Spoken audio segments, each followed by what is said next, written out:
Hey, welcome back. Doing another video of this one too because I'm just trying to break it all up because that last one was a doozy and we're still getting to major points of what's going on with the effective empires. Okay, so moving on.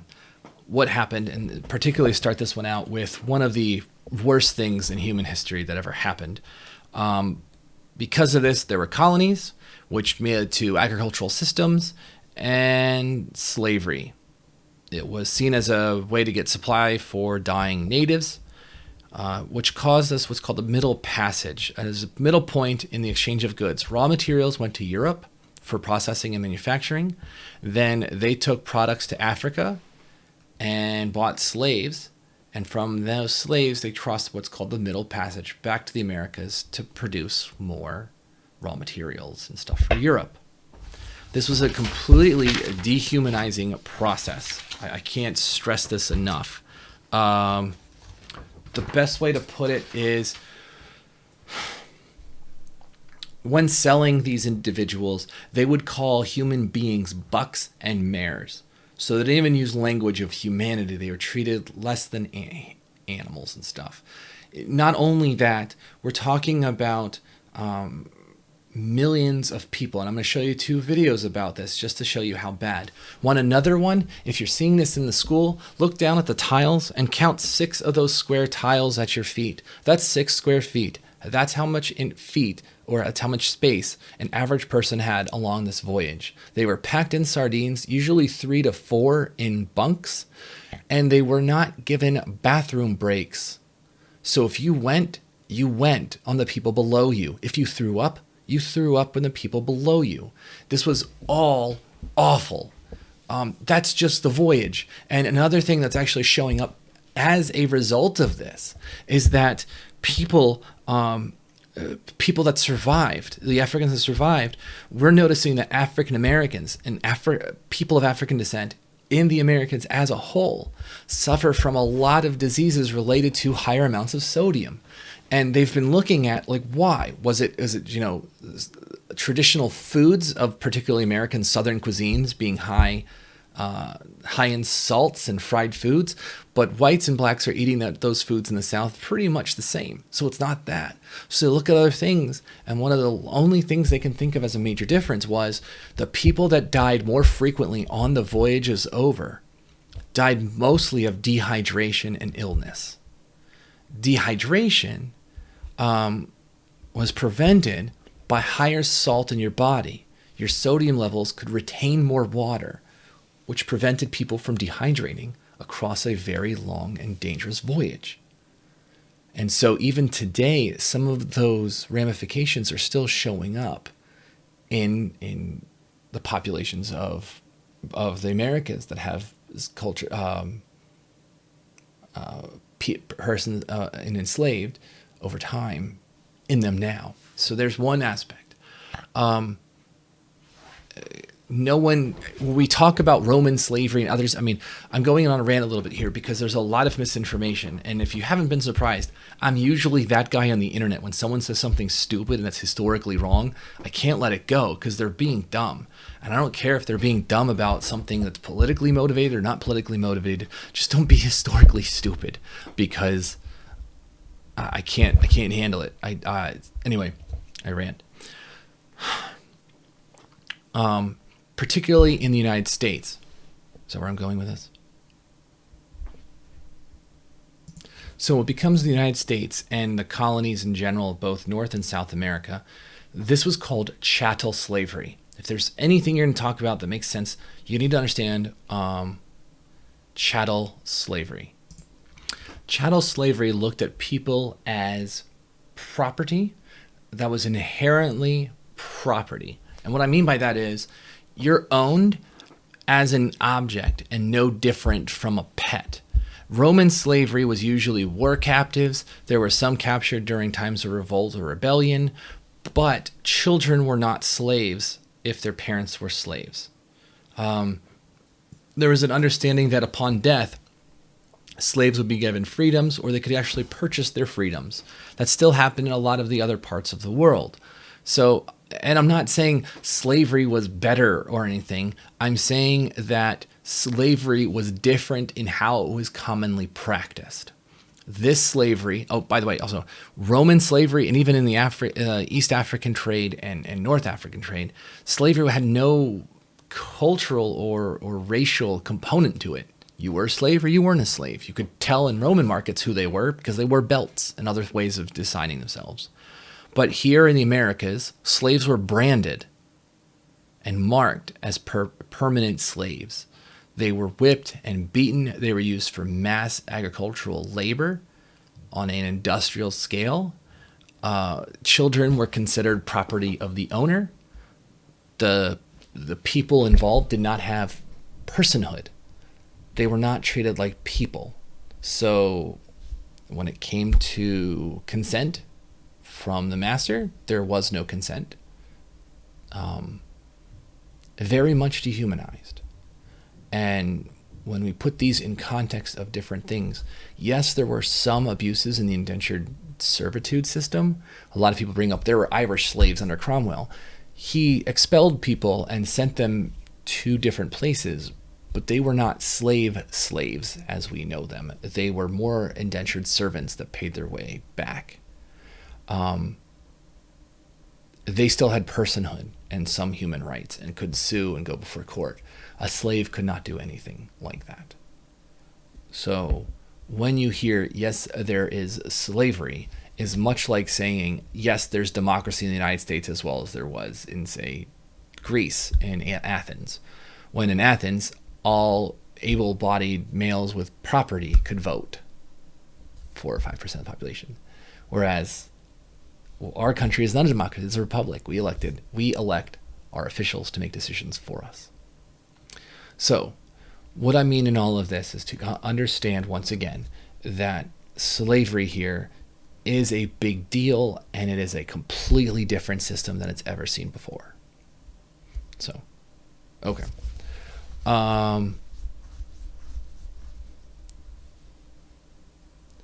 Sugar becomes one of the primary exports, and deforestation and soil depletion became major problems. New systems emerged called the encomienda system, enclosed, and then the hacienda systems, ways of mass production of agricultural lands. They make indigenous people Spanish citizens through religion and language, and given how, like, basically haciendas were like large manors with multiple places for people to live. The encomienda is similar to feudalism, where there were Spanish lords, peasants, servants, and then enslaved were serfs. Some places used a combination of African and native labor. There were also new cultural identities, like I showed you last time. The castas, which is social order in Spanish colonies. You had peninsulares that were from Spain. You had Creoles that were born in the Americas, but of European parents. Mestizos. Keep in mind, in this case, the next two words are considered impolite and almost vulgar towards an individual today. Back then, and in these caste systems, that's what the terms they were. So I'm still using them for those reasons. I would never directly call anybody today these terms. So, but mestizos were mixed between Native American and European. Mulattoes were African and European. And then you had natives and Africans that would have, what I said again, the República de Indios, which was allowed natives to rule their own lands as they controlled them.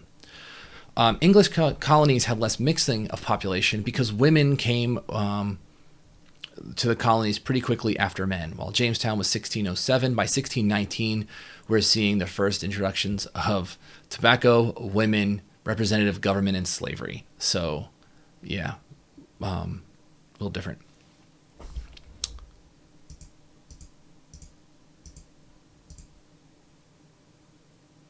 Okay, a few more things on this one before we keep moving on. Next up too is, there's stuff about that. Let me show you these videos in a second. All right, so mercantilism. It's an economic system, and this is 4.5, by the way, is an economic system where an imperializing power views the accumulation of specie, such as metal coin, as the source of its wealth. So they hoard gold and silver, and they try to have a balance of trade where they're exporting and importing less. and then they used their colonies to support the mother country as it. Colonies were basically seen as feeder to the mother country. And the merchant class is what's going to make the most money out of this, create a lot of spending on arts and artisan labor. In the Indian Ocean and Asia, some states became isolationist to avoid foreign influence in trade, such as the Qing dynasty in China and the Tokugawa Japanese. The Indian Ocean remained the same, only with the Europeans moving goods around. So more trade was still going on in the Indian Ocean than anywhere else. Most goods moved until a decent profit to buy Chinese goods, and then they sailed back to Europe. And finally, African slaves in the Indian Ocean region were mainly used at ports, and they were allowed to marry and eventually purchase their freedom.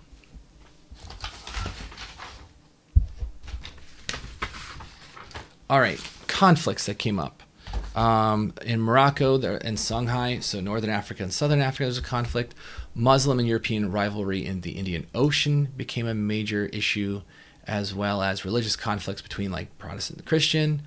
Syncretic faith with Sikhism was founded, and the Sufis' role in Islam are all issues. Now, 2 videos. One is the TED video on slavery, and then the next one is a video of all the slave ships by year making the transportation from Africa into one of the colonies.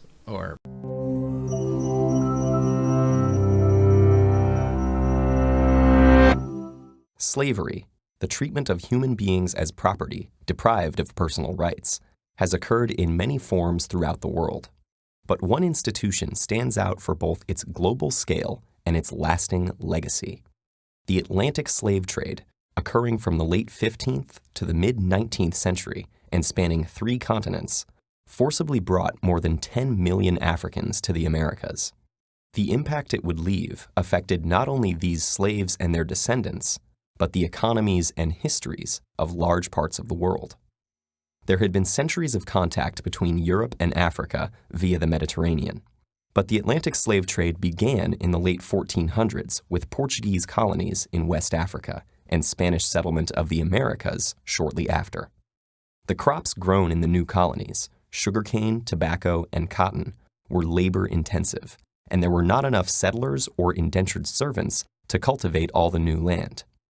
American natives were enslaved, but many died from new diseases, while others effectively resisted. And so, to meet the massive demand for labor, the Europeans looked to Africa. African slavery had existed for centuries in various forms. Some slaves were indentured servants, with a limited term and the chance to buy one's freedom. Others were more like European serfs. In some societies, slaves could be part of a master's family, own land, and even rise to positions of power.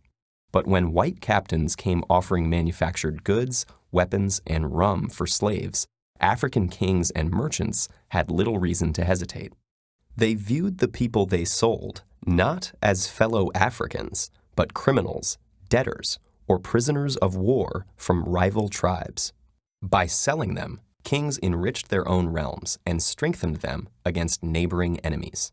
African kingdoms prospered from the slave trade, but meeting the Europeans' massive demand created intense competition. Slavery replaced other criminal sentences, and capturing slaves became a motivation for war rather than its result. To defend themselves from slave raids, neighboring kingdoms needed European firearms, which they also bought with slaves. The slave trade had become an arms race, altering societies and economies across the continent. As for the slaves themselves, they faced unimaginable brutality. After being marched to slave forts on the coast, shaved to prevent lice, and branded, they were loaded onto ships bound for the Americas. About 20% of them would never see land again. Most captains of the day were tight packers, cramming as many men as possible below deck. While the lack of sanitation caused many to die of disease, and others were thrown overboard for being sick or as discipline, the captains ensured their profits by cutting off slaves' ears as proof of purchase. Some captives took matters into their own hands. Many inland Africans had never seen whites before and thought them to be cannibals, constantly taking people away and returning for more. Afraid of being eaten, or just to avoid further suffering, they committed suicide or starved themselves, believing that in death their souls would return home. Those who survived were completely dehumanized, treated as mere cargo. Women and children were kept above deck and abused by the crew, while the men were made to perform dances in order to keep them exercised and curb rebellion. What happened to those Africans who reached the New World, and how the legacy of slavery still affects their descendants today, is fairly well known. But what is not often discussed is the effect that the Atlantic slave trade had on Africa's future. Not only did the continent lose tens of millions of its able-bodied population, but because most of the slaves taken were men, the long-term demographic effect was even greater. When the slave trade was finally outlawed in the Americas and Europe, the African kingdoms whose economies it had come to dominate collapsed, leaving them open to conquest and colonization. And the increased competition and influx of European weapons fueled warfare and instability that continues to this day. The Atlantic slave trade also contributed to the development of racist ideology. Most African slavery had no deeper reason than legal punishment or intertribal warfare, but the Europeans who preached a universal religion and who had long ago outlawed enslaving fellow Christians needed justification for a practice so obviously at odds with their ideals of equality. So they claimed that Africans were biologically inferior and destined to be slaves, making great efforts to justify this theory. Thus, slavery in Europe and the Americas acquired a racial basis, making it impossible for slaves and their future descendants to attain equal status in society. In all of these ways, the Atlantic slave trade was an injustice on a massive scale, whose impact has continued long after its abolition.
The Americas.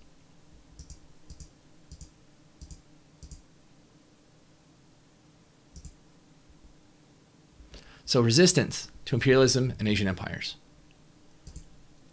First up were the Pueblo revolts. They were revolt in New Mexico against Spanish colonists Spain colonists were expelled. 400 were killed. Santa Fe was completely abandoned by these revolts. Pueblo people taking control of the region from 1680 to 1692. They were millenarian, not millennium, but millenarian, meaning they have a prophecy bent on the expulsion of colonists and a return to old gods for salvation, and bring upon a cataclysm or an apocalypse to change the world back in their favor. So, yeah.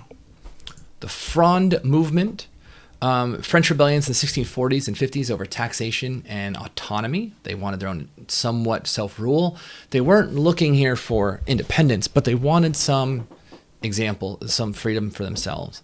After 30 years' war, some military units were still operated independently and resisted royal control. Named for the French word for sling, as the people used sling weapons to smash windows of, say, cardinals, who was a minister of Louis XIV. So, little resistances. The purpose of all of these is to show that not everybody went along with all of these things. As these things were bad, there were resistance movements. While they didn't always last, they didn't always work, people do not just accept things they don't like. I'm sure our whole mask situation is one example, but it's not the best example. There were Cossack revolts. We already got our introduction of those guys earlier. They were the ones with the nice letter to the Sultan. They were independent people from the Polish alliance all the way down to Russian and Tsarist allegiance. They helped the Tsar control and conquer Caspian and Black Sea regions. They revolted in resistance to imperial authority and bureaucracy and even enslavement. They resulted in fierce torture and execution by the Tsar's forces against some of these people. And while they lost autonomy, they became a major military class in Russian society. And it's almost like by being inside the Russian kingdom, they were able to do actually more influence as well. So, the Maratha Confederacy, they were a Hindu confederation to resist Moguls in the southern tip of Africa, or India. Good job, me. After Aurangzeb was of the Mughal Empire, who decreased tolerance of Hindus as he was Muslim, they were able to move into central India because he actually, Aurangzeb, really hurt the Mughal Empire in terms of their economy and able to keep and maintain their military and governance. And so after time and weakened, their resistance collapsed against the Maratha Confederacy as well as in the British Empire showing up. Nzinga of Angola, she resisted Portuguese intrusions into her kingdom, and she did provide some slaves, but she was clever, shrewd, and respected negotiator and fluent in Portuguese. Story goes that when negotiating with Portuguese, they had set up chairs for them and only a mat for her. This was to show submission of the tribe to the Portuguese. Instead, Nzinga told one of her servants to get on all fours, and she sounded the servants back to sit level with the Portuguese. The negotiations led to the Portuguese recognition of the tribe's sovereignty and increased trade between the two. So, cool queen to look up. When we start doing extra credit near International Women's Day, this is one of those ladies to bring up. And finally, Metacom's War. Or there might be one more. Skirmishes between New England colonies and natives. It started with Indians refusing to give up guns that were traded by colonist Indians. 3 natives were hanged for crimes, and the natives responded by attacking farms and raiding. It turned into a full-scale war by 1675 to 1678. 12 New England towns were completely destroyed. 1/10 of all able men in the colonies were killed and lost. The economies relying on Indian trade were completely ruined, and almost half of all New England towns were somehow attacked by the natives. Eventually, the colonists would overrun Indian tribes and eradicate the 2 tribes revolting. But, once again, further resistance. The Indians did not go down quietly against the colonists. There's several other instances, particularly in Virginia history as well, where this pops up. So, all right, those are all of the unit. That is all of the unit for this class. So, I hope you enjoyed the 2 videos. Enjoy, and have a good one.